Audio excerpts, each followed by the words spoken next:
ಸ್ವಲ್ಪ ಕೆಳಗಡೆ ಇಡಿ.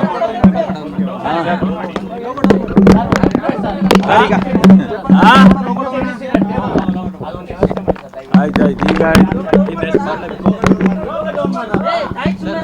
ರಾಜ್ಯ ರಾಜಕಾರಣ ಮಹತ್ವದ ಬೆಳವಣಿಗೆಗೆ ಕಾರಣ ಆಗ್ತಾ ಇದೆ. ನಿನ್ನೆ ಹೈಕಮಾಂಡ್ನವರು ಮಾನ್ಯ ಮುಖ್ಯಮಂತ್ರಿಗಳನ್ನು ಕರೆದಿದ್ದರು.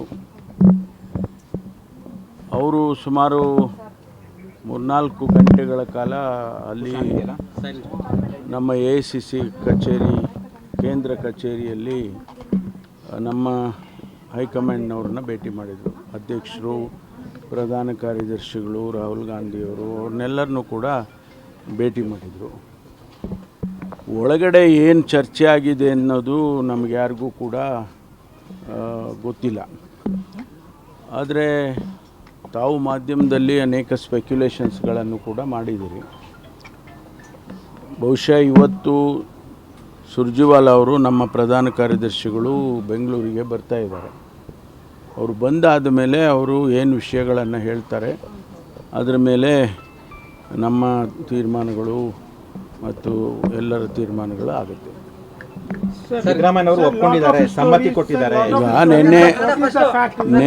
ನಿನ್ನೆ ದಿವಸ ಮಾಧ್ಯಮದಲ್ಲಿ ಮಾನ್ಯ ನಮ್ಮ ಪ್ರಧಾನ ಕಾರ್ಯದರ್ಶಿಗಳು KC ವೇಣುಗೋಪಾಲ್ ಅವರು ಹೇಳಿದ್ದನ್ನು ನಾವು ಪ್ರಸಾರ ಮಾಡಿದ್ದೀವಿ. ಅವರು ಹೇಳಿದ್ದು ರಾಜ್ಯಸಭೆಗೆ ಮತ್ತು ಕೌನ್ಸಿಲಿಗೆ ನೇಮಕ ಮಾಡೋದಕ್ಕೆ ಚರ್ಚೆ ಮಾಡಿದ್ದೀವಿ ಎನ್ನುವಂಥ ಮಾತನ್ನು ಹೇಳಿದ್ದಾರೆ. ಅದು ಬಿಟ್ಟು ಬೇರೆ ಏನು ಅವರು ಹೇಳಿಲ್ಲ. ಈಗ ನಮಗೆ ಗೊತ್ತಿರೋ ಪ್ರಕಾರ ಅವರು ಏನು ಮಾಧ್ಯಮದಲ್ಲಿ ಹೇಳಿದರು, ಒಳಗಡೆ ಏನು ಚರ್ಚೆ ಆಗಿದೆ ಅನ್ನೋದು ನಮ್ಗೆ ಯಾರಿಗೂ ಮಾಹಿತಿ ಇಲ್ಲ. ಅದರಿಂದ ಏನನ್ನು ಹೇಳಿದರೂ ಕೂಡ ಅನಧಿಕೃತ ಆಗುತ್ತೆ. ಅದರಿಂದ ಅಧಿಕೃತವಾಗಿ ನಮ್ಮ ಪ್ರಧಾನ ಕಾರ್ಯದರ್ಶಿಗಳು ಬರ್ತಾರೆ.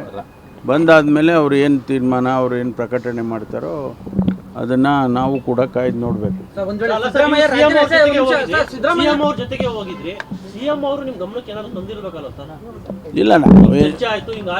ಇಲ್ಲ ನಾವು ಅದೇನು ಮಾತಾಡಿಲ್ಲ. ಮೀಟಿಂಗ್ ಎಲ್ಲ ಊಟ ಮಾಡ್ದು ಯಾಕೆಂದರೆ ನಾವು ಎಲ್ಲರೂ ಇರಬೇಕಲ್ವಾ. ಸೊ ಜಾರ್ಜ್ ಮನೆಗೆ ಹೋಗಿದ್ದು, ಅವರು ಒಳ್ಳೆ ಊಟ ಕೊಟ್ಟರು. ಊಟ ಮಾಡಿಕೊಂಡು ನಾವು ಮತ್ತೆ ವಾಪಸ್ ಬರುವಾಗ ಎಲ್ಲ ಜೊತೆಯಲ್ಲಿ ಬಂದವು. ಸಿದ್ದರಾಮಯ್ಯ ರಾಜೀನಾಮೆ ಕೊಟ್ಟರೆ ನೀವೇನಾದರೂ CM ಹುದ್ದೆಗೆ ನೀವು ಕೂಡ ಆಸ್ಪರೆಂಟ್ ಸರ್ ಅಥವಾ ಕೇಳ್ತೀರಾ? ಅಲ್ಲ, ಈಗ ಅಪ್ರಸ್ತುತ. ಯಾಕೆಂದರೆ ಹೈಕಮಾಂಡೇ ತೀರ್ಮಾನ ಮಾಡಬೇಕು. ನಾವು ಯಾರೇ ಏನು ಹೇಳಿಕೆಗಳು ಕೊಟ್ಟರು ಕೂಡ ಅದು ಅಪ್ರಸ್ತುತ ಆಗುತ್ತೆ. ಹೈಕಮಾಂಡ್ ಏನು ತೀರ್ಮಾನ ಮಾಡುತ್ತೋ ಮೊದಲಿಂದ ಹೇಳ್ಕೊಂಬಂದಿದ್ದೀವಿ. ಹೈಕಮಾಂಡ್ ತೀರ್ಮಾನ ನಾವೆಲ್ಲ ಬದ್ಧವಾಗಿರ್ತೀವಿ ಅಂತ.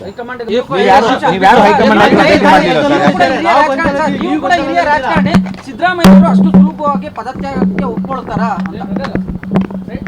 ಅವಕ್ಕೆ ನಾವು ಸೇರಿ ನೀವು ಡೆಲ್ಲಿಗೆ ಅವ್ರ ಜೊತೆನೆ ಹೋದ್ರಿ, ಡೆಲ್ಲಿಯಿಂದ ಅವ್ರ ಜೊತೆನೆ ಬಂದ್ರಿ. ಸೊ ಹಾಗಾಗಿ ನಿಮಗೆ ಎಲ್ಲ ಮಾಹಿತಿ ಅನೇಕ ಸಂದರ್ಭದಲ್ಲಿ ಡೆಲ್ಲಿಗೆ ನಾವೆಲ್ಲ ಒಟ್ಟಿಗೆ ಹೋಗಿದ್ದೀವಿ, ಒಟ್ಟಿಗೆ ಬಂದಿದ್ದೀವಿ. ಇದು ಒಂದು ಅಂಥದ್ದೇ. ಈ 3 ವರ್ಷದಲ್ಲಿ ನೆನ್ನೆ ಹೋಗಿದ್ದು ಸರ್.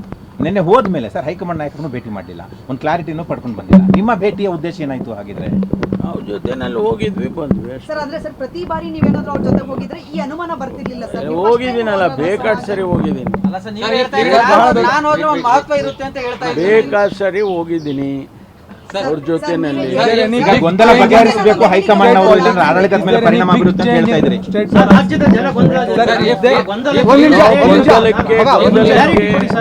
ಗೊಂದಲಕ್ಕೆ ನಾಳೆ ನಮ್ಮ ಸುರ್ಜೇವಾಲಾ ಅವರು ಬರ್ತಾರೆ. ಇವತ್ತೇ ಬರ್ತಿದ್ದಾರೆ. ನಾಳೆ ಅವರು ಇವತ್ತು ಅಥವಾ ನಾಳೆ ಅವರು ಪ್ರೆಸ್ ಕಾನ್ಫರೆನ್ಸ್ ಕರಿಬೋದು ಅಥವಾ ನಿಮ್ಮನ್ನು ಕರೆಸಿ ಹೇಳ್ಬೋದು. ಅದಕ್ಕೆ ಒಂದು ತೆರೆ ಬೀಳುತ್ತೆ. ಸಂಪೂರ್ಣ ನ್ಯೂಸ್, ಇದು ನೊಂದವರ ಧ್ವನಿ.